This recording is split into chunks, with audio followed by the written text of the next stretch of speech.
Magandang araw sa lahat ng ating mga tapat na tagapakinig at maligayang pagbabalik dito sa ating channel, Ang Kwentong Puso.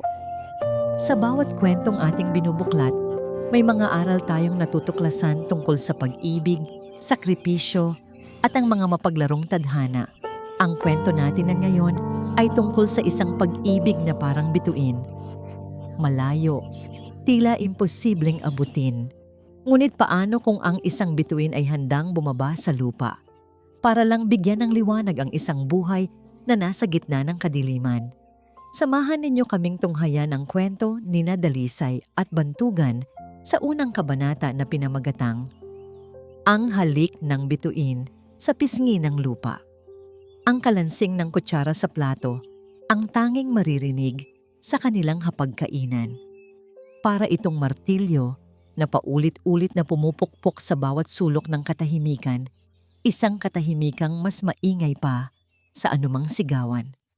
Pakiramdam ni Dalisay amihan ay lumiliit siya sa kanyang upuan na para bang gusto na lang niyang maging hangin at maglaho. Sa gitna ng mesa, nakalatag ang kanyang report card. Bawat marka na nakasulat sa pulang tinta ay parang mga matang mapanghusga na nakatitig sa kanya.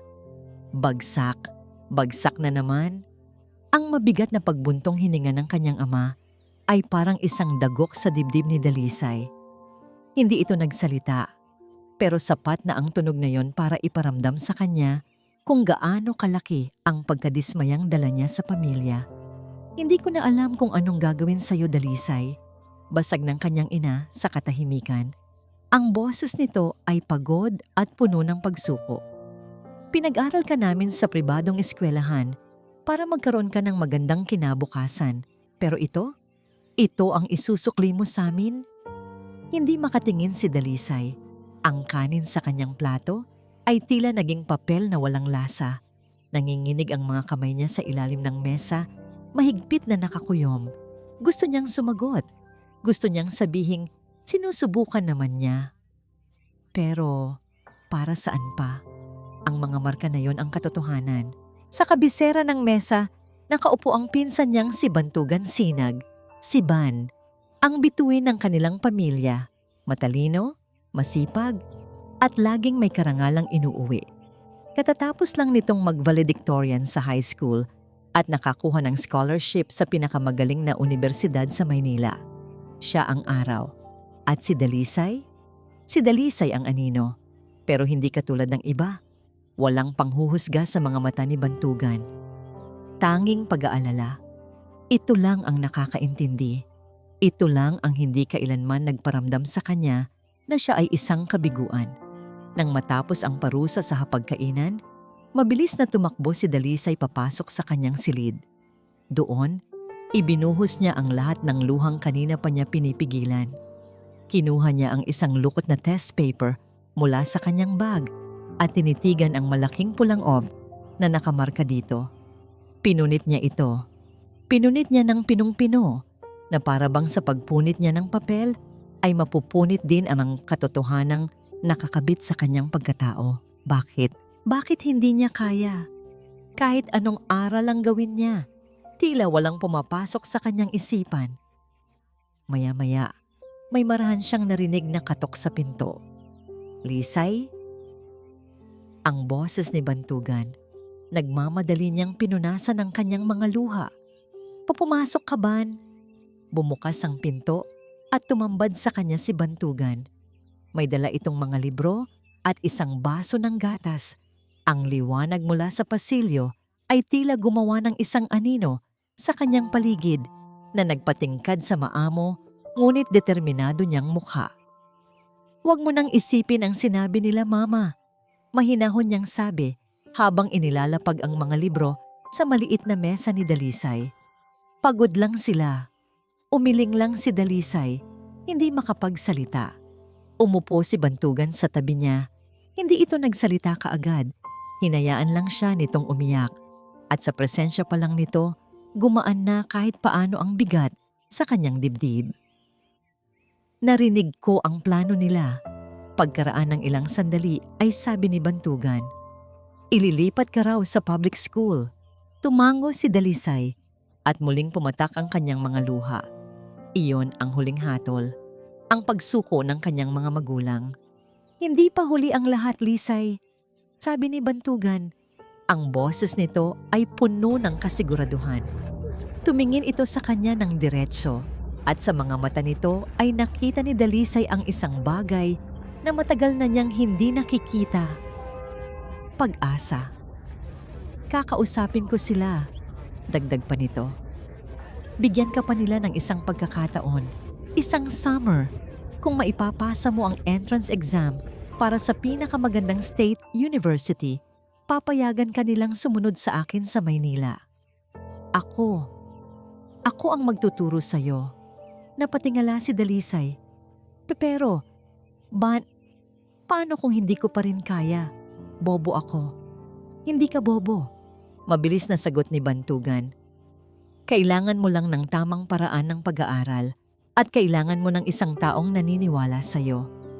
Lumabas si Bantugan ng silid at narinig ni Dalisay ang mahinang pag-uusap nila ng kanyang mga magulang sa sala. May pagtatalo, may pag-aalinlangan. Ngunit sa huli, narinig niya ang matatag na boses ng kanyang pinsan na nangibabaw. Pagbalik nito sa kanyang silid, may dala na itong isang maliit na ngiti. Isang ngiti ng tagumpay. Pumayag na sila. Anunsyo nito. Hindi makapaniwala si Dalisay, isang himala. Lumapit ito sa kanya. Ang kaninang nangiti ay napalitan ng isang seryosong determinasyon. Tinitigan siya nito sa mga mata at sa sandaling iyon, tila nawala ang lahat ng ingay sa mundo. Magtiwala ka sa akin, Lisay, sabi nito. Ang boses ay halos isang bulong na puno ng pangako. Gagawin nating posible ang imposible. At sa paraan ng pagtitig ni Bantugan, alam ni Dalisay na hindi lang ito tungkol sa pag-aaral. May mas malalim doon. Higit pa sa pag-aalala ng isang pinsan. Isang pangako na tila nanggagaling sa kaibuturan ng puso nito. Isang pangakong nagpatigil sa pagtibok ng sarili niyang puso. Bago ito muling tumibok ng mas mabilis kaysa dati, ang tag-araw na yon ay naging ibang-iba sa lahat ng tag-araw na naranasan ni Dalisay. Ang dating nakakainip na mga hapon ay napalitan ng mga gabing puno ng numero at salita. Ang kanyang silid, na dati ay saksi lamang sa kanyang mga kabiguan, ay naging isang munting silid-aralan kung saan ang tanging guro ay si Bantugan. At sa unang pagkakataon, sa buong buhay niya, nagsimulang magkaroon ng saysay ang lahat. Hindi magic ang ginawa ni Bantugan. Pasyensya. Iyon ang kanyang sekreto. Kung saan sumusuko ang mga guro ni Dalisay, si Bantugan ay hahanap ng ibang paraan para ipaintindi ang isang komplikadong formula sa math. Kung saan naiinis ang kanyang mga magulang, si Bantugan ay ngingiti lang at sasabihing, ulitin natin, isa pa. Dahil sa kanya ang mga libro ay hindi na naging kalaban. Ang pag-aaral ay hindi na naging parusa. Ito ay naging isang dahilan. Isang dahilan para manatili sa tabi niya, para pakinggan ang kanyang malumanay na boses, para abangan ang kanyang pagdating tuwing gabi. Lisay, nakikinig ka ba? Napapitlag si Dalisay. Napagtantong nakatitig na pala siya kay Bantugan habang ito ay nagsusulat sa isang whiteboard. Ang paraan ng pagkunot ng noo nito kapag seryoso. Ang paraan ng paggalaw ng mga labi nito habang nag-e-explain. Diyos ko. Oo. Sorry. Ang sabi mo, i-substitute ang value ng X. Nahihingihiya niyang sagot. Isang maliit na ngiti ang sumilay sa labi ni Bantugan. Iniisip mo na naman ang resulta ng exam, ano? Huwag kang mag-alala. Malayo pa yon. Pero hindi ang exam ang iniisip niya, kundi ito. Palagi na lang itong, ang kanilang mga gabi ay nagkaroon ng sariling ritual. Sa eksaktong 8:00, darating si Bantugan na may dalang 2 tasa ng kape. Sa kalagitnaan ng kanilang pag-aaral, lalabas naman si Dalisay para kumuha ng merienda. Minsan ay turon, minsan ay biko, na palihim niyang itinabi mula sa hapunan. Iyon ang mga sandaling hindi nila pinag-uusapan, ngunit kapwa nila nararamdaman. Isang gabi, habang sabay nilang inaabot ang iisang aklat sa ibabaw ng mesa, nagdikit ang kanilang mga kamay. Isang kuryente ang tila gumapang mula sa kanyang kamay, paakyat sa kanyang braso. Nagpatayo sa lahat ng balahibo niya. Mabilis niyang binawi ang kanyang kamay na para bang napaso. Hindi siya makatingin. Narinig niya ang mahinang pag-ubo ni Bantugan. Pagkatapos noon, naging mas maingat sila. Ngunit ang espasyo sa pagitan nila ay tila napuno ng isang tensyon na parehong matamis at nakakakaba. Isang araw, tuwang-tuwa si Dalisay na umuwi. Hawak niya ang resulta ng huli nilang mock test. Halos perpekto. Ang una niyang naisip ay si Bantugan. Kailangan nitong malaman. Patakbo niyang hinanap ito sa buong bahay at nakita niya ito sa hardin. Kausap ang ina nito, si Tita Marikit. "Ban!" sigaw niya habang iwinawagayway ang papel. Napalingon si Bantugan at nang makita ang ngiti sa mukha ni Dalisay, napangiti rin ito. Ngunit ang ngiting iyon ay agad na naglaho ng magsalita si Tita Marikit. Ang tingin nito ay malamig. Tumatagos. Tiningnan siya nito mula ulo hanggang paa bago tumingin sa papel na hawak niya. "Mag-aral kang mabuti, Dalisay," sabi nito sa isang boses na walang emosyon. "Huwag mong bigyan ng dagdag na problema si Bantugan. Marami na siyang inaasikaso." Para siyang binuhusan ng malamig na tubig. Ang lahat ng kanyang tuwa ay biglang naglaho. Tumango na lang siya at umatras. Hindi na naipakita ang papel. Ang mga salitang yon, dagdag na problema, ay tumatak sa kanyang isipan. Nang gabing iyon, habang nag-iisa sa kanyang silid, binuklat ni Dalisay ang huling pahina ng kanyang kwaderno. Gamit ang nanginginig na kamay, isinulat niya ang pangalan nito. Bantugan. Pinagmasdan niya ito. 7 letra. Ngunit para sa kanya, iyon ang buong mundo. Isang pangalan na nagbibigay sa kanya ng pag-asa. Pero bigla niyang naalala ang mga mata ni Tita Marikit. Ang lamig, ang babala. Sa sobrang takot, mabilis niyang kinaskas ang pangalan gamit ang kanyang ballpen hanggang sa halos mabutas na ang papel. Isang sikretong kahit sa sarili niya ay hindi niya dapat aminin. Lumipas ang mga linggo at dumating ang kinatatakutang araw. Ang araw ng resulta. Magkatabi silang nakaupo ni Bantugan sa harap ng luma nilang desktop computer. Ang bawat pag-click ng mouse ay dinig na dinig sa buong silid. Ang bawat pag-load ng page ay tila isang kawalang hanggan. Paano kung hindi ko naipasa? Nanginginig na bulong ni Dalisay. "Naipasa mo?" Mabilis na sagot ni Bantugan. Hindi inaalis ang tingin sa screen. "Naipasa natin." At nang sa wakas ay lumabas ang portal, sabay nilang hinanap ang kanilang mga pangalan. Amihan, Dalisay, past. Sinag, Bantugan, past. Isang malakas na sigaw ng tuwa ang pinakawalan ni Dalisay. Napatalon siya mula sa kanyang upuan. Hindi siya makapaniwala. Nagawa niya. Nagawa nila. Sa sobrang galak, humarap siya kay Bantugan at walang ano-anong niyakap niya ito ng mahigpit. Naramdaman niya ang pagtawa nito, isang tawang malalim at masaya, habang gumaganti ito ng yakap. Ngunit ang yakap ay tumagal. Humigpit. Hindi na ito isang simpleng yakap ng pagbati. Naramdaman niya ang malakas na pagtibok ng puso ni Bantugan sa kanyang dibdib, o baka puso niya iyon? Hindi na niya alam. Ipinikit niya ang kanyang mga mata. Ninamnam ang init, ang pakiramdam na ligtas siya sa mga bisig nito. Nang bumitaw sila, pareho silang hindi makapagsalita. Ang nangiti ay naroon pa rin sa kanilang mga labi, ngunit ang kanilang mga mata ay nagsasabi ng ibang kwento. Isang kwentong matagal na nilang itinatago sa mga pahina ng kanilang mga kwaderno at sa mga lihim na tibok ng kanilang mga puso. Ang hangin sa Maynila ay ibang-iba. Magulo, maingay, at laging nagmamadali. Ngunit para kay Bantugan, ang hangin na iyon ay hangin ng kalayaan.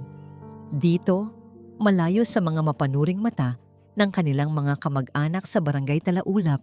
Sila ni Dalisay ay hindi na lang basta magpinsan. Sila ay 2 taong natututong tumayo sa sarili nilang mga paa, magkasama sa isang syudad na puno ng mga pangarap. Sa unibersidad, nakita ni Bantugan kung paano unti-unting namukadkad si Dalisay.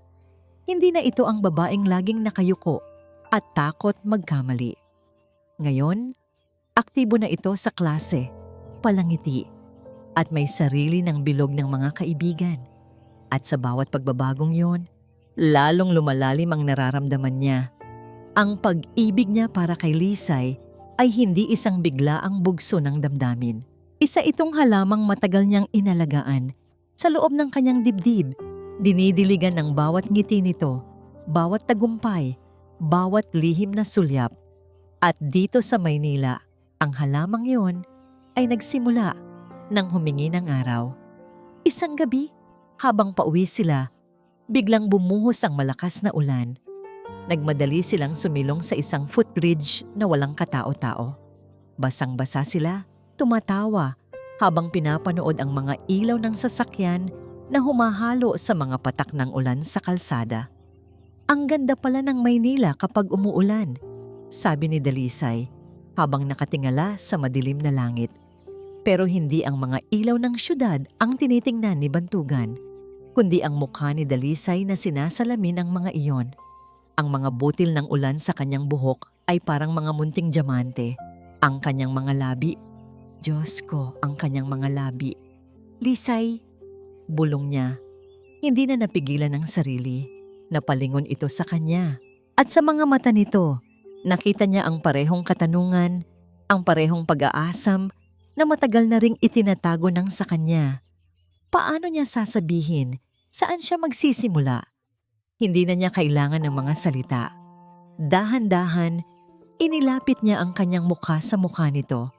Nakita niya ang bahagyang panlalaki ng mga mata ni Dalisay, ngunit hindi ito lumayo. Iyon na ang sagot na kailangan niya. At sa ilalim ng humihinang ambon, sa gitna ng isang syudad na hindi sila kilala, ang mga labi nila ay nagtagpo. Ang unang halik. Iyon ay higit pa sa lahat ng kanyang inaasahan. Matamis, may halong pananabik at kaunting takot. Nang maghiwalay sila, pareho silang humihingal. Nakasandal ang noo nila sa isa't isa. Iyon lang ang nasabi ni Dalisay. Mahal kita, Lisay, sagot ni Bantugan. At sa pagsasabi niya ng mga salitang iyon, isang malaking tinik ang tila nabunot sa kanyang puso. Mahal na mahal kita. Noon pa man. Ang mga sumunod na araw ay naging isang panaginip. Naging mundo nila ang Maynila.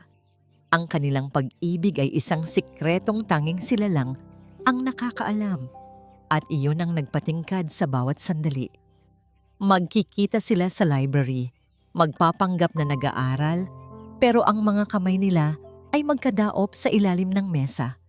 Manonood sila ng sine, uupo sa pinakadulong hilera para walang makakita. Kakain sila sa mga maliliit na karinderya kung saan walang nakakakilala sa kanila. Isang hapon sa Luneta Park, muling umulan. Pero sa pagkakataong ito, handa na si Bantugan. Inilabas niya ang kanyang jacket at ipinantakip sa kanilang dalawa habang tumatakbo sila papunta sa isang waiting shed. Sa ilalim ng jacket na yon, sa kanilang munting mundo, ninakaw nila ang isa pang halik. Pangako, Lisay, sabi niya isang araw habang nagkakape sila. Pagka-graduate natin, hahanap ako ng paraan. Kakausapin ko sila mama at papa. Ipaglalaban kita. Ipaglalaban natin to. Ang tiwala sa mga mata ni Dalisay ang nagbigay sa kanya ng lakas. Para sa kanya, gagawin niya ang lahat. Isang Biyernes ng hapon, pagod na umuwi si Bantugan mula sa klase. Pero habang papalapit siya sa pinto ng kanyang apartment, naamoy niya ang paborito niyang adobo. Napangiti siya. Siguradong si Lisay ang nagluto. Ito ang sorpresa nito para sa kanya. Binuksan niya ang pinto nang may ngiti sa labi. Handa nang yakapin ang babaeng nagpapasaya sa kanya. Lisay, ang bango niyan. Natigil siya. Sa maliit na kusina, nakita niya si Dalisay, nakatalikod, abala sa paghahalo ng niluluto. Ngunit sa may pintuan, nakatayo ang isang figura na hindi niya inaasahan, ang kanyang ina, si Tita Marikit. Nakatayo ito roon, bitbit pa ang kanyang maleta, ang mukha ay walang anumang emosyon. Ngunit ang mga mata nito ay parang 2 piraso ng yelo na nakatitig sa likod ng walang kamalay-malay na si Dalisay. Narinig ni Dalisay ang pagbukas ng pinto at masaya itong lumingon. "Ban, sakto ang dating mo. Tikman mo ito." Ang ngiti sa labi ni Dalisay ay naglaho nang makita nito kung sino ang nasa likod niya. Ang dating init sa apartment ay biglang nilamon ng isang nakakakilabot na lamig.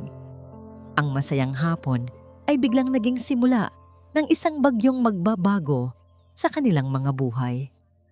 Magpakailanman, ang masarap na amoy ng adobo na kanina lang ay nagbibigay ng init sa apartment ay tila biglang nilamon ng lamig. Naging yelo ang buo niyang katawan. Ang sandok na hawak ni Dalisay ay bumagsak mula sa kanyang nanginginig na kamay. Lumikha ng isang malakas na kalansing sa sahig na bumasag sa nakakabinging katahimikan. "Tita Marikit." Iyon lang ang salitang namutawi sa kanyang mga labi. Ibinagsak ni Tita Marikit ang kanyang maleta sa sahig. Ang tunog ay parang isang hatol. Dahan-dahan itong naglakad palapit. Ang bawat hakbang ay mabigat. Hindi nito tinitingnan si Bantugan. Ang mga mata nito, na parang 2 matalim na punyal, ay nakatuon lamang kay Dalisay. "Ano itong nadatnan ko?" tanong nito. Ang boses ay kalmado. Isang kalmadong mas nakakatakot pa sa anumang sigaw. "Magpinsan kayo, nakatira sa iisang bubong? Ganito na ba ang tinuturo sa inyo sa Maynila?" "Ma, hindi sa ganon." Mabilis na sabat ni Bantugan. Humakbang ito para pumagitna sa kanila na para bang isang panangga. "Nagkataon lang. Nagluto lang si Lisay para sa akin." Ngumisi si Tita Marikit. Isang nangising hindi umabot sa kanyang mga mata.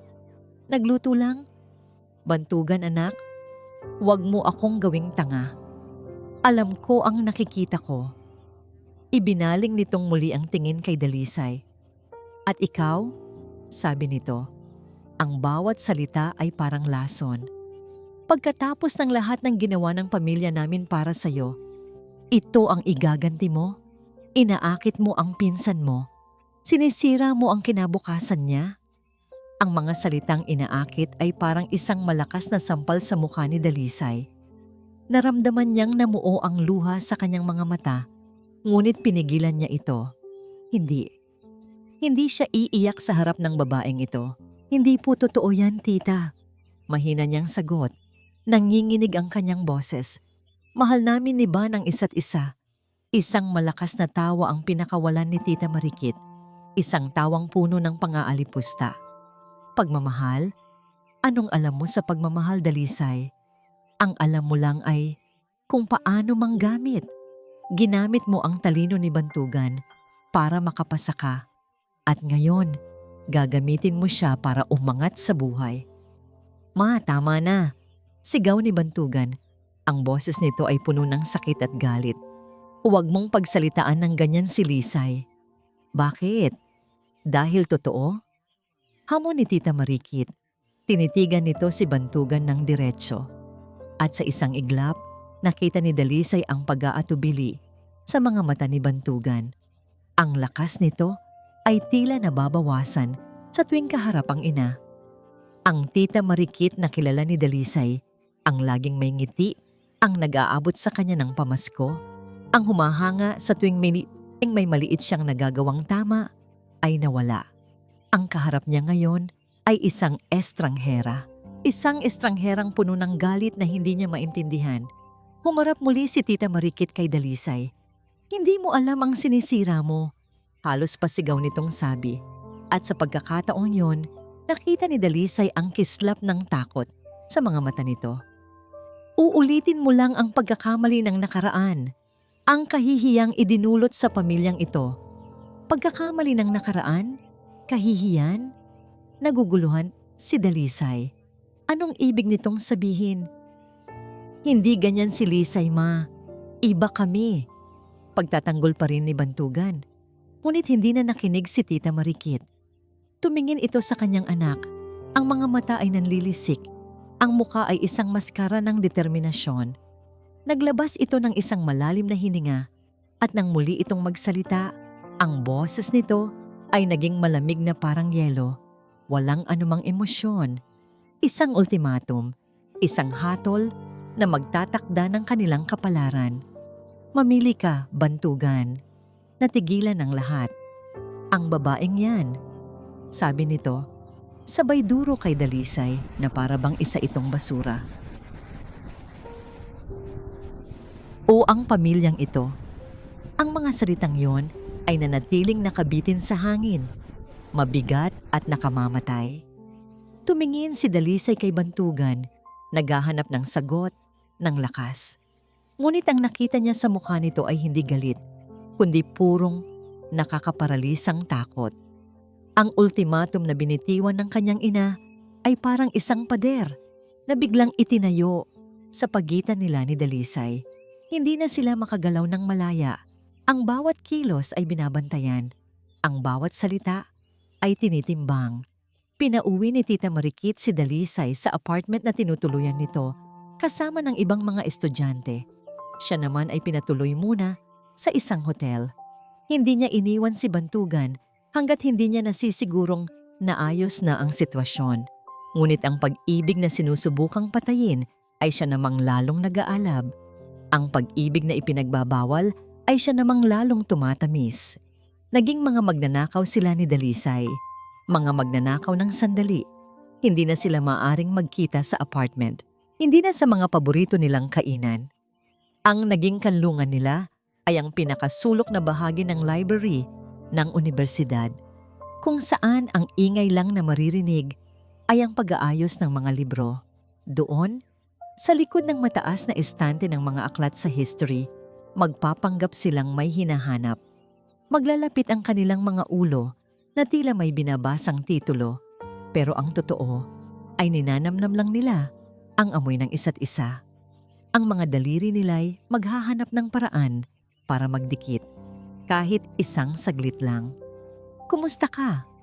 Iyon palagi ang unang tanong ni Bantugan sa mahinang-mahinang boses. Okay lang ako, palaging sagot ni Dalisay. Ngunit nakikita ni Bantugan ang lungkot sa mga mata nito. Ang pagod, ang takot. Ikaw, kinakausap ka pa ba niya? Lagi. Mapait na sagot ni Bantugan. Araw-araw, gabi-gabi, paulit-ulit, pamilya, kinabukasan, utang na loob. Ang mga salitang yon ay parang mga kadenang unti-unting pumupulupot sa kanyang leeg. Isang hapon, sa gitna ng kanilang pag-aaral, biglang nagsalita si Bantugan. Lisay, ang pag-ibig, importante yan. Panimula niya, hindi makatingin dito ng diretso. Pero hindi niyan kayang bayaran ang mga gastusin. Ang isang matatag na kinabukasan, yun ang pinakamahalaga. Yun ang gusto kong magkaroon ka. Nakita niya ang pagtataka sa mukha ni Dalisay. Bakit mo sinasabi yan, Ban? Siyempre alam ko yun. Kaya nga tayo nag-aaral ng mabuti, di ba? Para sa kinabukasan natin. Ang salitang natin ay parang isang sundot sa kanyang konsensya. Tumango na lang siya. Noong mga sandaling iyon, hindi niya alam kung sino ang mas kinukumbinsi niya, si Dalisay o ang sarili niya. May mga gabi na hindi siya makatulog. Tatawagan niya si Dalisay kahit hating gabi na para lang marinig ang boses nito. Mag-uusap sila hanggang sa maubos ang load tungkol sa mga bagay na walang kabuluhan para lang takasan ang masakit na katotohanan. Isang gabi, pagkatapos ng isang mahabang araw ng pangaral mula sa kanyang ina, dinalaw niya si Dalisay sa apartment nito. Dala niya ang paborito nitong siopaw. Nadatnan niya itong nakatulog na sa ibabaw ng mga libro. Ang mukha ay pagod, ngunit payapa. Umupo siya sa sahig sa tabi nito at pinagmasdan itong matulog. Hinaplos niya ang buhok nito Maingat na inalis ang ilang hibla na tumatabing sa mukha nito. Ang ganda-ganda ni Lisay. Ang bait-bait. Hindi nito deserve ang lahat ng ito. Deserve nito ang isang buhay na tahimik, masaya, at walang takot. At sa pagtitig niya rito, isang anino ng kalungkutan ang dumaan sa kanyang mga mata. Isang ideyang nagsisimulang mabuo sa kanyang isipan. Isang ideyang nakakatakot. Isang ideyang tama. Depende kung sino ang tatanungin. Anong problema, Ban? Nagulat si Bantugan. Gising na pala si Dalisay. Nakatitig ito sa kanya. Ang mga matay puno ng pag-aalala. Nahuli siya nito. Nahuli nito ang kalungkutang hindi niya maitago. Mabilis siyang ngumiti. Wala, iniisip ko lang ang future. Alam mo na, kinakabahan lang ako. Naniwala naman ito. Ngumiti ito pabalik, isang nangiting nagpagaan at kasabay na nagpabigat sa kanyang dibdib. Huwag kang kabahan, sabi nito. Kaya natin to. Magkasama tayo. Magkasama. Nang gabing iyon, pag-uwi niya sa hotel, may iniabot sa kanya ang receptionist. Isang sobre, galing sa kanyang ina. Pumasok siya sa kanyang silid at binuksan ito. Sa loob ay walang sulat. Tanging isang luma at naninilaw na dokumento. Isang legal na kasulatan. Habang binabasa niya ang mga nakasulat doon, unti-unting nagbabago ang anyo ng kanyang mukha. Ang pag-aalala ay napalitan ng pagkalito at pagkatapos ay ng purong gulat. Ang mga kamay niya ay nagsimulang manginig. Ang papel ay tila nagiging apoys sa kanyang mga daliri. Hindi maaari ito. Ito pala ang kahihiyan. Ito pala ang pagkakamali ng nakaraan. At sa sandaling iyon, naintindihan niya. Naintindihan niya ang lalim ng takot ng kanyang ina. At naintindihan niya na ang pader na itinayo nito sa pagitan nila ni Dalisay ay hindi na niya kayang tibagin. Kinabukasan, nakipagkita si Bantugan sa kanyang ina sa labi ng isang mamahaling hotel. Ang lugar ay tahimik at elegante. Isang malaking kabalintunaan sa giyera na nagaganap sa loob ng kanyang dibdib. Inilapag niya ang lumang dokumento sa mesang salamin sa pagitan nila. Ano to, ma? Tanong niya. Ang boses ay kalmado ngunit may diin. Tiningnan ni Tita Marikit ang papel. Pagkatapos ay tumingin sa kanya. Walang bakas ng pagkagulat sa mukha nito. Inaasahan na niya ang tanong na ito. Ang katotohanan. Simpleng sagot nito. Ang dokumento ay isang kasunduan sa utang. Isang napakalaking halaga. Sapat na para ibaon ang kanilang pamilya sa limot. Ang nakapirma ay ang kanyang ama. At ang pinagkakautangan ay ang ama ng kasintahan nito noon. Ang resulta ng isang bawal na pag-ibig na halos sumira sa kanilang buhay. Nangyari ito bago pa kayo ipanganak ni Dalisay. Mahinang pagsasalaysay ni Tita Marikit, ang tingin ay nakatuon sa malayo, na para bang binabalikan ang isang masamang panaginip. Ang ama mo, nagkamali siya. Nabulag sa pag-ibig. Ibinigay niya ang lahat, pati na ang perang hindi sa kanya. Halos mawala sa atin ang lahat. Bantugan, ang bahay, ang negosyo, ang pangalan natin. Nakita ni Bantugan sa unang pagkakataon ang isang bagay na hindi niya pa nakikita dati sa kanyang ina. Kahinaan. Sa ilalim ng matigas na anyo nito ay isang babaeng minsan nang nasaktan at napahiya. Ipinagbili ko ang lahat ng alahas ko. Pagpapatuloy nito. Nangutang ako sa lahat ng kakilala ko. Nagtrabaho ako araw at gabi para lang mabayaran ang utang na yon at maisalba ang pangalan ng ama mo, ang pangalan ng pamilya natin. Ginawa ko ang lahat para hindi ninyo maranasan ang kahihiyang dinanas ko. Ibinalik nito ang tingin kay Bantugan. At ngayon, ang mga mata nito ay puno ng pakiusap. Kaya wag mong sabihin sa akin na iba kayo. Dahil ganyan din sila nagsimula sa mga lihim na pagkikita, sa mga pangakong walang katuparan. Alam ko kung saan patungo ito, Bantugan. At hindi ko hahayaang maulit ang kasaysayan. Hindi makapagsalita si Bantugan.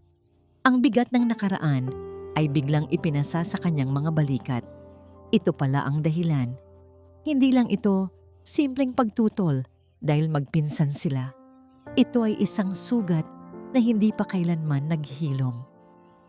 Anong gusto mong gawin ko? Tanong niya sa wakas. Ang boses ay garalgal. Kumuha ng isang malalim na hininga si Tita Marikit. Ito na ang sandaling hinihintay niya. Iwalayan mo si Dalisay. Ang mga salita ay parang isang suntok sa sikmura ni Bantugan. At hindi lang yan, dagdag pa nito. Kailangan niyang umalis. Kailangan niyang lumayo. Sa Canada. Canada? Hindi makapaniwalang bulong ni Bantugan. May mga kamag-anak tayo doon. Naayos ko na ang lahat. Mag-aaral siya doon. Bibigyan natin siya ng bagong simula. Isang buhay na malayo sa anino ng pamilyang ito. Isang buhay na disente at matatag. At paano ko gagawin yon? Paano ko siya sasaktan ng ganon? Dito na pumasok ang pinakamasakit na bahagi ng kasunduan. Sasabihin mo sa kanya na hindi mo na siya mahal. Mariing sabi ni Tita Marikit. Sasabihin mo na pinili mo ang pamilya mo. Sasabihin mo na ang relasyon ninyo ay isang pagkakamali. Kailangan niyang maniwala. Kailangan niyang magalit sa'yo para makausad siya, para makalimutan ka niya. Hindi ko kaya, Ma. Kakayanin mo. Giit nito. Kung totoong mahal mo siya, gagawin mo. Ito ang tanging paraan para mailigtas mo siya sa kahihiyayang idudulot ng pag-ibig na ito. Bibigyan mo siya ng pagkakataong magkaroon ng isang normal na pamilya, isang bagay na hindi mo maibibigay sa kanya. Inilabas ni Tita Marikit ang isang plane ticket. One-way ticket to Toronto.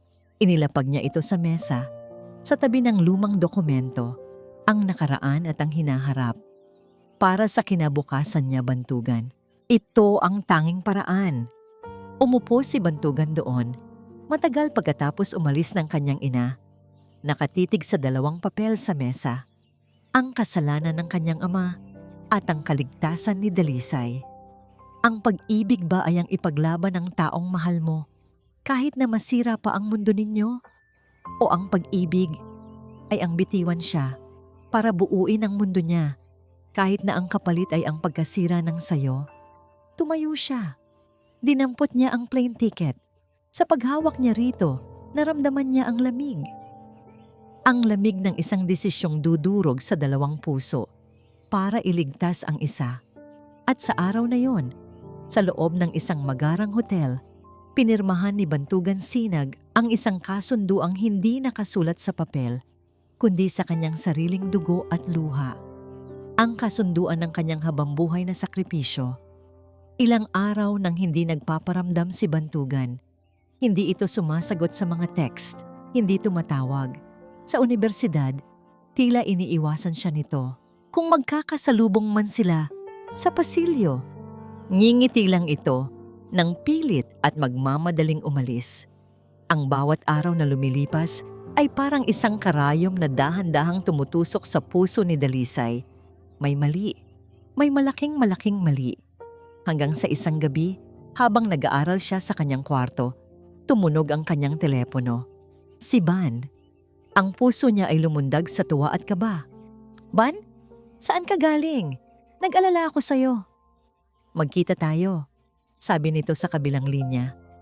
Ang boses nito ay malamig at walang buhay. Sa footbridge, ngayon na. Pagkatapos ay ibinaba na nito ang tawag. Hindi na nag-isip si Dalisay. Kinuha niya ang kanyang payong at nagmamadaling lumabas. Umaambon. Ang parehong ambon noong gabi ng kanilang unang halik. Ngunit ngayon, ang bawat patak ay tila may dalang pahiwatig ng kasawian. Naabutan niya si Bantugan na nakatayo sa gitna ng footbridge, doon mismo sa lugar kung saan nagsimula ang lahat. Nakatalikod ito sa kanya, nakatingin sa mga dumadaang sasakyan sa ibaba. Ban, tawag niya habang lumalapit. Dahan-dahan itong humarap. At sa sandaling iyon, alam na ni Dalisay, ang Bantugan na kaharap niya ay hindi ang Bantugan na minahal niya. Ang mga mata nito ay walang kislap. Ang mga labi nito ay walang ngiti.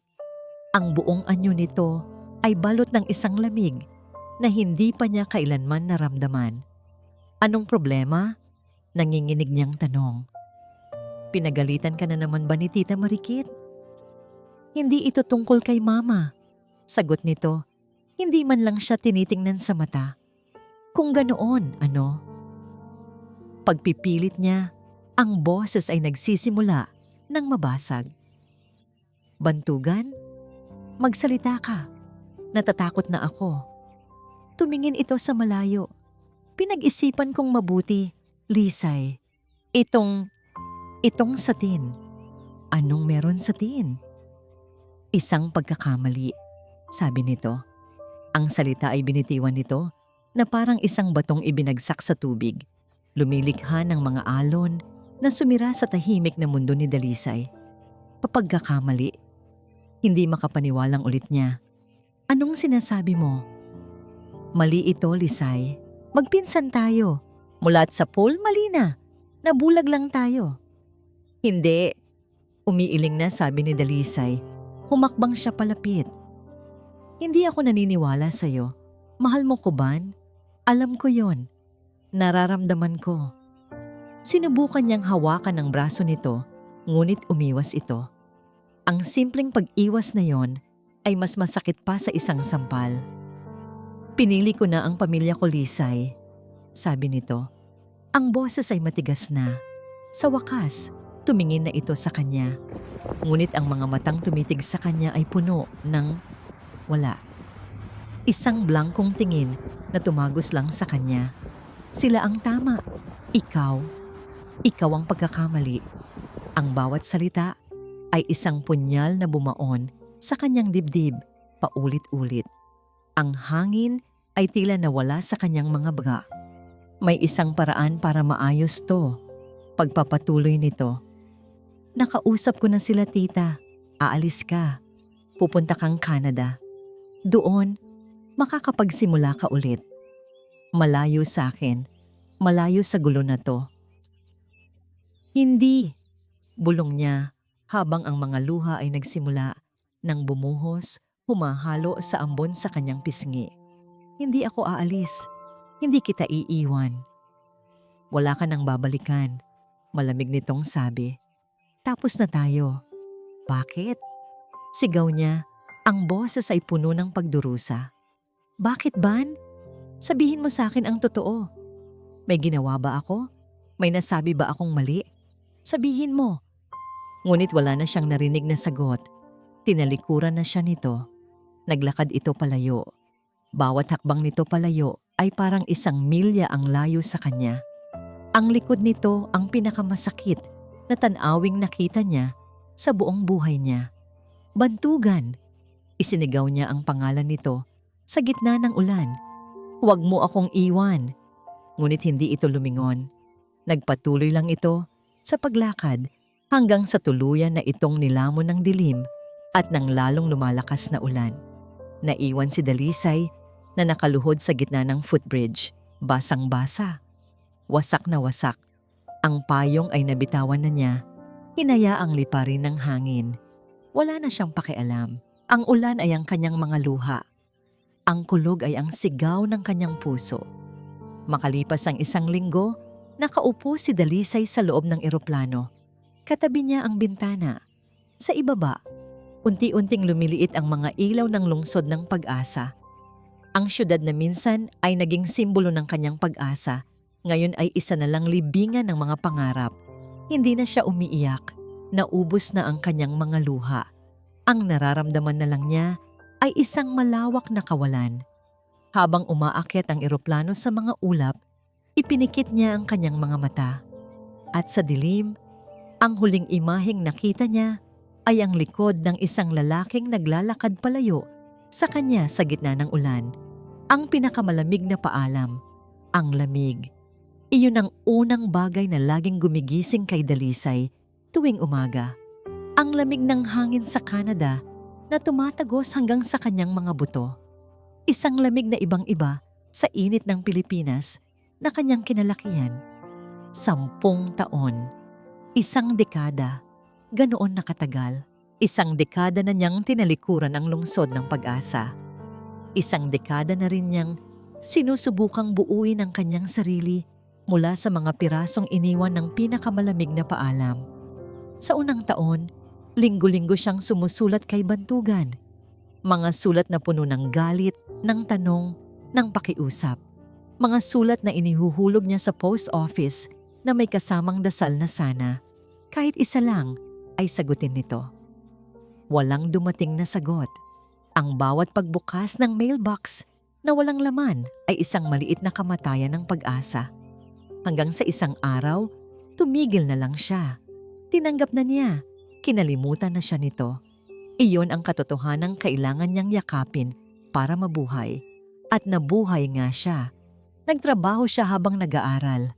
Naranasan niyang maghugas ng plato sa isang restaurant, maglinis ng sahig sa isang opisina habang pinipilit na intindihin ang mga salitang banyaga sa kanyang klase. Ang tanging kasama niya sa gabi ay ang katahimikan ng kanyang maliit na apartment at ang mga alaala na pilit niyang iwinawaksi. Hanggang sa isang araw, sa isang pagtitipon ng Filipino community, may isang lalaking lumapit sa kanya. "Ikaw si Dalisay, di ba?" Tanong nito. May ngiti sa mga labi na hindi pilit. "Ako si Gino Luzon." Si Gino. Siya ang naging koneksyon niya pabalik sa init na matagal na niyang kinalimutan. Isa siyang accountant, simple, mabait, at may isang katahimikan sa kanyang pagkatao na nagbibigay ng kapayapaan sa magulong mundo ni Dalisay. Naging magkaibigan sila. At sa paglipas ng panahon, ang pagkakaibigan ay lumalim. Isang beses, habang namamasyal sila sa parke, naitanong ni Dalisay kung paano nito nalaman ang tungkol sa community. Isang kaibigan mula sa Pilipinas ang nagsabi sa akin tungkol sa community na to. Sagot ni Gino habang nakangiti. Matagal na kaming hindi nagkikita, pero malaki ang utang na loob ko sa kanya. Sinabihan niya akong maghanap ng mga kababayan dito para hindi ako malungkot. Hindi na nagtanong pa si Dalisay kung sino ang kaibigang yon. Ang pag-ibig na ibinigay ni Gino ay hindi tulad ng dati. Hindi ito isang bagyo. Hindi ito isang apoy na nakakapasong. Ang pag-ibig ni Gino ay parang isang kumot sa isang malamig na gabi. Tahimik, maalaga, ligtas, at iyon ang kailangan niya. Natuto siyang ngumiti muli. Natuto siyang tumawa. Natuto siyang maniwala na karapat-dapat din siyang maging masaya. Isang gabi, dinala siya ni Gino sa paborito nilang maliit na Italian restaurant. Walang espesyal na okasyon, o yon ang akala niya. Pagkatapos ng kanilang hapunan, habang nagkakape sila, biglang naging seryoso ang mukha ni Gino. Kinuha nito ang kanyang mga kamay at hinawakan ng mahigpit. "Lisay," panimula nito, "alam kong hindi naging madali ang buhay mo. Alam kong may mga sugat ka pa rin na dala-dala. Hindi ako nangangako ng buwan at bituin. Ang maipapangako ko lang ay isang tahimik na umaga at isang gabing may kasama kang uuwi." May kinuha ito mula sa bulsa ng kanyang jacket. Isang maliit na kahon. Binuksan nito yon sa harap niya. Sa loob ay isang simpleng singsing na may maliit na diamante. "Dalisay amihan, will you marry me?" Ang buong paligid ay tila nawala. Ang tanging naririnig niya ay ang pagtibok ng sarili niyang puso. Isang bagong simula. Isang bagong pag-asa. Ito na yon. Tumingin siya sa singsing. Sa kislap nito sa ilalim ng ilaw ng kandila. Tumingin siya sa mga mata ni Gino na puno ng pag-asa at sinseridad. Ngunit sa isang saglit, sa isang iglap, sa kislap ng diamante, hindi si Gino ang nakita niya. Ang mukha ni Bantugan, ang mga mata nito, ang ngiti nito noong mga panahong sila pa ang mundo ng isa't isa. Isang lumang sugat na biglang kumirot, nagpapaalalang kahit gaano katagal, kahit gaano kalayo. Nandoon pa rin pala. 10 taon, isang dekada. Para kay Bantugan, hindi ito isang dekada ng paglimot, kundi isang dekada ng pagtitiis. Naging isa siyang matagumpay na engineer. May sarili na siyang kumpanya, may bahay, may sasakyan, nasa kanya na ang lahat ng sinasabi nilang sukatan ng isang matatag na kinabukasan. Pero gabi-gabi, umuuwi siya sa isang bahay na walang init, isang bahay na malaki pero walang laman. Walang sino man ang nakakaalam ng bigat na araw-araw niyang dinadala. Sa harap ng kanyang mga empleyado, siya ang boss na istrikto pero patas. Sa harap ng kanyang pamilya, siya ang mabuting anak na sumunod sa lahat ng gusto nila. Pero kapag mag-isa na lang siya, siya si Bantugan. Ang lalaking minsan nang umibig ng buong buo at minsan na ring nanakit ng todo. Hindi na siya muling umibig. Sinubukan niya. May mga babaeng dumating sa buhay niya. Mababait, magaganda, matatalino. Pero sa tuwing susubukan niyang buksan ang kanyang puso, may isang anino doon na hindi niya kayang paalisin. Ang anino ni Dalisay. Isang hapon, habang nagkakape siya sa isang coffee shop, nakita niya sa labas ang isang magkasintahan. Nagtatawanan, naghahabulan. Ang simple nilang kaligayahan ay parang isang sampal sa mukha ni Bantugan. Isang paalala ng buhay na pinili niyang hindi angkinin. Tumunog ang kanyang telepono. Isang pinsan niya ang tumatawag mula sa probinsya. Ban, nabalitaan mo na ba? Masayang bati nito. Ang alin? Si Lisay, ikakasal na raw. Ang swerte naman ng mapapangasawa niya ang bait-bait pa naman noon. Ang tasa ng kape sa kamay ni Bantugan ay halos mabitawan niya. Naramdaman niyang nanikip ang kanyang dibdib. Kahit 10 taon na, ang epekto ng pangalan nito ay ganoon pa rin kalakas. Mabuti naman kung ganoon. Iyon lang ang naisagot niya. Pag-uwi niya sa kanyang tahimik na bahay, hindi siya dumiretso sa sala o sa kusina. Umakyat siya sa kanyang silid. Mula sa ilalim ng kanyang kama, kinuha niya ang isang lumang kahon na gawa sa kahoy. Binuksan niya ito. Sa loob, nakasalansan ang daan-daang piraso ng papel. Mga sulat na isinulat niya para kay Dalisay sa loob ng 10 taon. Ang unang sulat ay isinulat niya 1 linggo matapos itong umalis. Ang papel ay may mga bakas pa ng tuyong luha. Lisay, patawarin mo ako. Patawarin mo ako sa lahat ng sakit. Kung alam mo lang kung gaano ko gustong bawiin ang lahat ng sinabi ko. Pero hindi pwede. Para sa'yo ito. Para sa kinabukasan mo. Sana balang araw, mapatawad mo ako. May mga sulat para sa kaarawan nito. Sa Pasko, sa bagong taon, may mga sulat kung saan ikinukwento niya ang araw niya na para bang kausap niya lang ito. At may mga sulat na puno lang ng 3 salita, paulit-ulit na isinulat. Mahal kita, mahal kita, mahal kita. Mga salitang hindi niya kailanman ipinadala. Naalala niya ang araw na ibinigay sa kanya ni Tita Marikit ang mga unang sulat na ipinadala ni Dalisay mula sa Canada. Huwag mo nang guluhin ang buhay niya, Bantugan. Sabi nito noon, hayaan mo na siyang maging masaya. Sinunod niya ito. Itinago niya ang mga sulat ni Dalisay sa kahon, kasama ng mga sulat na para sana dito. Ang kahon na yon ang naging libingan ng kanilang pag-ibig. Isang sikretong tanging siya lang ang nakakaalam. Dinampot niya ang isa sa mga hindi pa naipapadalang sulat. Binasa niya ito nang malakas sa katahimikan ng kanyang silid. Lisay, nanginginig niyang basa. Nabalitaan kong ikakasal ka na. Masaya ako. Totoo. Masaya ako para sa'yo. Iyon naman ang gusto ko, di ba? Ang maging masaya ka. Sana ay mahalin ka niya ng higit pa sa pagmamahal na kaya kong ibigay. Sana ay bigyan ka niya ng isang buhay na perpekto. Isang buhay na hindi ko na isugal para sa'yo. Hindi na niya napigilan. Isang butil ng luha ang pumatak mula sa kanyang mga mata, tumama sa papel, at unti-unting binura ang tinta.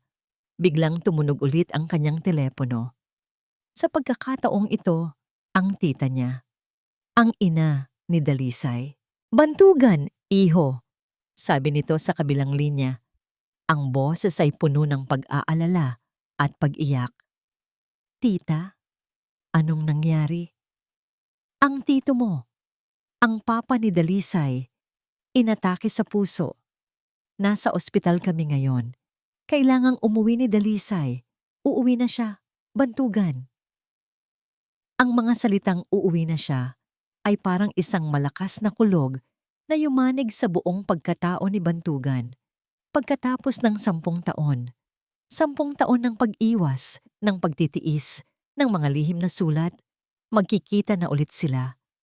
Ang babaeng sinaktan niya ng todo para iligtas at ang lalaking hanggang ngayon ay lihim pa ring tumitibok ang puso para sa kanya. Pagkababa pa lang ng eroplano, iyon agad ang sumalubong kay Dalisay, ang pamilyar na init ng hangin.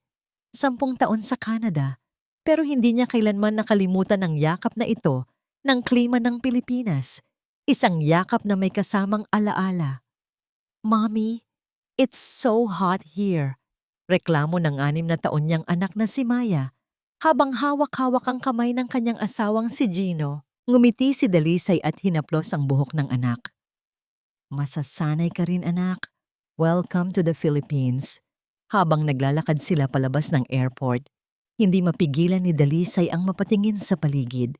Ang daming nagbago, pero ang ingay, ang gulo, ang mga ngiti sa mukha ng mga taong nag-aabang, ganoon pa rin. Naramdaman niya ang isang kaba na hindi niya maintindihan. Umuwi siya para sa kanyang ama. Iyon lang ang dapat niyang isipin. Habang naghihintay sila sa kanilang mga bagahe, naramdaman ni Dalisay na parang may nakatingin sa kanya. Isang titig na pamilyar, isang titig na tumatagos. Lumingon siya. Sinuyod ng tingin ang dagat ng mga tao sa arrival area. Wala. Siguro, guni-guni niya lang.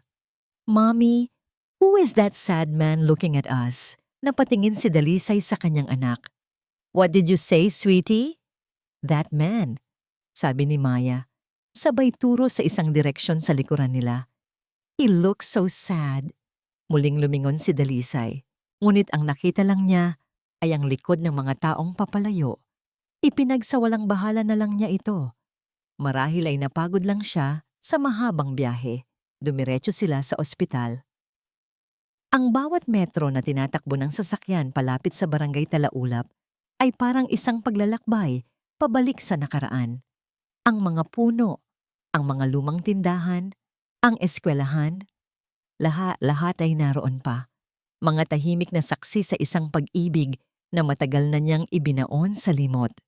Sa pasilyo ng ospital, sinalubong sila ng kanyang umiiyak na ina. Matapos ang mahigpit na yakap at mga kumustahan, sinabi ng kanyang ina na stable na ang kondisyon ng kanyang ama at nagpapahinga na ito sa kwarto. "Salamat sa Diyos at ligtas siya," sabi ni Gino habang inaalo ang biyenan. "Ako na muna ang magbabantay kay Papa, Ma.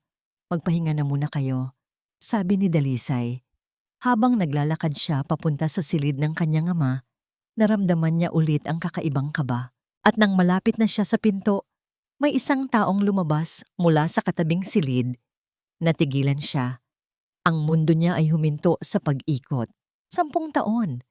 Pero alam niya, kahit nakatalikod, kilala niya ang tindig na yon.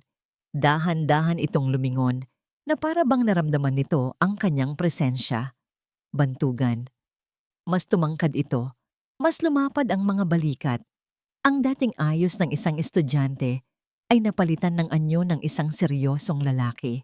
Ngunit ang mga mata nito ganoon pa rin.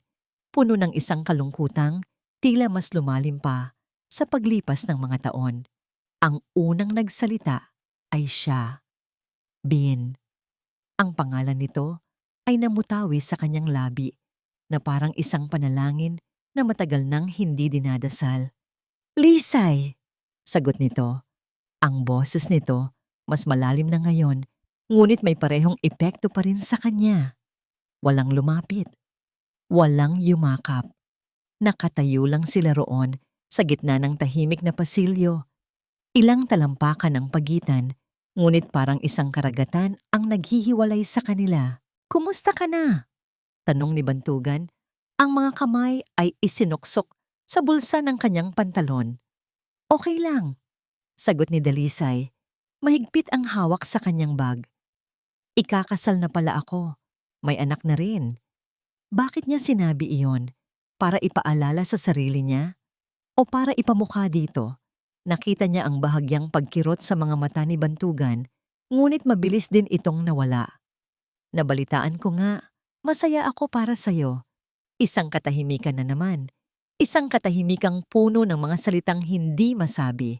Sige, kailangan ko nang pumasok, sabi ni Dalisay, unang bumawi. Kailangan akong makita ni Papa. Tumango si Bantugan. Akala ni Dalisay ay iyon na ang katapusan. Aalis na ito at magpapatuloy na ulit ang kanyang buhay. Ngunit bago pa siya makahakbang, muling nagsalita ito. Lisay, sandali. Humarap siyang muli. May kailangan tayong pag-usapan, sabi nito. Ang boses ay seryoso. Isang bagay na matagal ko nang dapat sinabi. Ang puso ni Dalisay, na 10 taon nang payapang natutulog, ay biglang kumabog ng napakalakas. Ang lumang bahay puno, ito ang lugar na sinabi ni Bantugan. Ang kanlungan nila noong mga bata pa sila. Isang lugar na puno ng mga pangarap at mga lihim na sumpaan. Ngayon, babalikan niya ito para harapin ang isang lihim na 10 taon nang nakabaon. Nadatnan niya si Bantugan na nakaupo sa isang ugat ng puno, nakatingin sa malayo. Sa tabi nito ay isang pamilyar na kahon na gawa sa kahoy. Ang puso ni Dalisay ay nagsimulang tumibok ng mas mabilis. Umupo siya sa tapat nito. Pinapanatili ang distansya. Ang katahimikan sa pagitan nila ay mas mabigat kaysa dati. Salamat sa pagpunta. Basag ni Bantugan sa katahimikan. Hindi ito makatingin sa kanya ng diretsyo. Ano ang kailangan nating pag-usapan, Ban? Tanong ni Dalisay. Ang boses ay matatag, kahit ang loob niya ay nanginginig na. Kung tungkol ito sa nangyari noon, kalimutan na natin. Matagal na yon. Hindi, Lisay. Umiling ito. Hindi mo pwedeng kalimutan ng isang bagay na hindi mo naman talaga alam. Itinulak nito ang kahon na kahoy palapit sa kanya. Buksan mo. Nag-aalangan man, sinunod niya ito. Nang buksan niya ang takip, ang unang tumambad sa kanya ay ang kanyang sariling sulat kamay. Ang mga sulat na ipinadala niya mula sa Canada, hindi nabuksan. Kasama ng mga yon ay isa pang bunton ng mga sulat. Ibang sulat kamay, ang sulat kamay ni Bantugan. Ano to? Mahina niyang tanong. Mga sagot. Sagot nito. Mga sagot na hindi ko kailanman na ipadala. Bantugan bansinag ito na. Wala nang atrasan. Kumuha siya ng isang malalim na hininga at sinimulan niyang ikwento ang lahat. Sinabi niya ang tungkol sa utang. Ang kahihiyan ng kanyang pamilya. Ang pag-uusap nila ng kanyang ina sa hotel. Hindi ka isang pagkakamali, Lisay, sabi niya. At sa wakas, nagkaroon na siya ng lakas ng loob na tumingin sa mga mata nito. Nakita niya ang pagkalito at ang dahan-dahang pagbuo ng sakit sa mga iyon. Ikaw ang pinakatamang nangyari sa buhay ko. Kaya kinailangan kong gawin ang pinakamaling bagay para sa'yo. Ikinuwento niya ang kasunduan. Ang pag-alis nito papuntang Canada ay hindi isang parusa, kundi isang regalo. Isang regalong binayaran niya ng sarili niyang kaligayahan. Si Gino, oo, pag-amin niya. Kaibigan ko siya. Dati, bago pa tayo lumuwas ng Maynila. Alam kong mabuti siyang tao. Ako ang nagsabi sa kanya na may isang babaeng darating sa Canada na kailangan ng isang kaibigan. Hindi ko plinano na maging kayo. Ang tanging hiling ko lang noon ay sana may isang taong mag-alaga sa'yo. Isang taong hindi ako. Dalisay, Lisay, amihan. Ang bawat salita ni Bantugan ay parang isang pira-pirasong basag na salamin na unti-unting bumubuo ng isang imaheng hindi niya inaasahan. Ang buhay niya, ang masayang buhay na binuo niya sa Canada, ay isang kasinungalingan. Isang magandang kasinungalingan na isinulat at idinirehe ng lalaking nasa harap niya. Dinampot niya ang isa sa mga sulat ni Bantugan, ang sulat na may bakas ng luha. Binuklat niya ito at binasa. Patawarin mo ako sa lahat ng sakit. Para sa'yo ito. Napahagulhol siya. Hindi isang tahimik na pag-iyak, isang malakas na hagulhol na nanggaling sa kaibuturan ng kanyang kaluluwa. Ang sakit ng 10 taong pag-aakala, ang galit, ang pangungulila. Lahat ay bumuhos sa isang iglap. Bakit? Umiiyak niyang tanong. Bakit hindi mo sinabi? Bakit hindi mo ako ipinaglaban? Bantugan? Ban. Sinag. Iyon ang tanong na 10 taon na ring bumabagabag sa kanya. Dahil duwag ako, mahina niyang sagot. Natakot ako, Lisay. Natakot ako na baka sa huli, hindi kita mabigyan ng buhay na nararapat para sa'yo. Na baka maulit lang ang nangyari sa pamilya ko. Na baka sa huli, kamuhian mo rin ako. Mas masakit to, Ban, sabi ni Dalisay sa gitna ng kanyang mga hikbi. Mas masakit ang mabuhay sa isang kasinungalingan. Alam ko, sabi niya, at sa wakas, pumatak na rin ang mga luhang 10 taon niyang itinatago. At yan ang parusa ko, ang makita kang masaya sa piling ng iba at malaman na ako ang dahilan ng kaligayahan at kasabay nito ng pinakamalaking sakit na naramdaman mo. Lumapit siya kay Dalisay, hindi para yakapin, hindi para hawakan. Umupo lang siya sa tabi nito, kapwa sila umiiyak, habang pinapanood ang paglubog ng araw sa likod ng kanilang bahay puno. Ang lahat ng sikreto ay lumabas na. Wala nang natitira. Tanging ang 2 durog na puso na lang. Nang tumahan na si Dalisay, nang maubos na ang lahat ng kanyang luha, tiningnan niya si Bantugan. Ang galit sa kanyang mga mata ay napalitan ng isang malalim na pag-unawa. May isang huling tanong na kailangan niyang malaman ang sagot. Ang tanong na magtatakda ng lahat. Minahal mo pa rin ba ako? Huminto siya saglit. Sa lahat ng mga taon na yon, Bantugan, Dalisay. Hindi sumagot si Bantugan gamit ang mga salita. Tinitigan lang niya si Dalisay at sa mga mata niya, nakita ni Dalisay ang lahat. Ang 10 taon ng pangungulila, ang 10 taon ng pagsisisi, ang 10 taon ng pag-ibig na hindi kailanman namatay, isang pag-ibig na nagtiis, isang pag-ibig na nagsakripisyo, isang pag-ibig na totoo. Ang sagot sa mga mata ni Bantugan ay sapat na. Higit pa sa sapat. Walang nangyaring yakap, walang halik, walang mga pangakong binitiwan. Hindi sila bumalik sa nakaraan, paano pa? Ang nakaraan na yon ay pagmamay-ari na ng ibang tao. Ang pag-ibig nila ay parang isang bituin na matagal nang patay, ngunit ang liwanag nito ay ngayon lang nakarating sa kanya. Isang liwanag na maganda, ngunit isa na lang alaala ng isang bagay na hindi na magbabalik. Tumayo sila at sabay na naglakad pabalik, papalayo sa kanilang bahay puno. Ang bawat hakbang ay isang pagtanggap. Isang tahimik na pamamaalam hindi lang sa isa't isa, kundi sa mga sana at paano kung na bumabagabag sa kanila sa loob ng 10 taon. Bago siya umalis ng barangay Talaulap, may isang tao pa siyang kailangang harapin. Pinuntahan niya si Tita Marikit sa bahay nito. Nadatnan niya itong nag-iisa sa hardin, nag-aalaga ng mga rosas. Mas matanda na itong tingnan ngayon. Ang dating higpit sa mukha nito ay napalitan ng mga guhit ng kalungkutan. Nang makita siya nito, walang gulat sa mga mata nito. Tila matagal na nitong hinihintay ang araw na ito. Walang nagsalita. Umupo lang si Dalisay sa tabi nito. Hindi galit ang nararamdaman niya. Hindi rin pagpapatawad, kundi pag-unawa. Nakita niya ngayon hindi ang isang kontrabida, kundi ang isang ina na natakot. Isang babaeng nasaktan na minsan at ginawa ang lahat para protektahan ang kanyang anak sa paraang alam niya kahit na mali ito. Sa kanilang katahimikan, nagkaroon sila ng isang kasunduan, isang pagtanggap sa nakaraan na hindi na kailangang ungkatin pa. Sa huling araw niya sa Pilipinas, Sa airport, naroon si Bantugan para magpaalam. Kasama ni Dalisay ang kanyang mag-inang, si Gino at Maya. "Salamat sa lahat, Ban," sabi ni Gino. Tinapik nito sa balikat si Bantugan. Walang bahid ng hinala. Tanging sinserong pasasalamat ng isang kaibigan. Nang magtama muli ang mga mata nila ni Bantugan, wala na ang sakit. Ang naroon na lang ay isang malalim na koneksyon na sila lang ang nakakaintindi.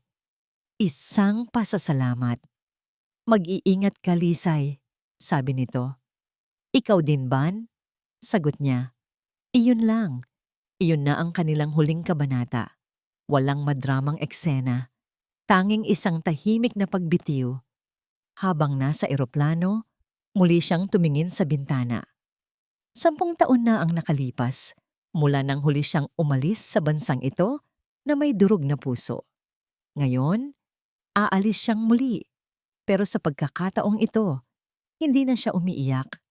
Ang puso niya ay hindi na durog, ngunit hindi na rin ito buo tulad ng May isang piraso na nito na habambuhay ng mananatili sa ilalim ng isang bahay puno sa barangay Talaulap.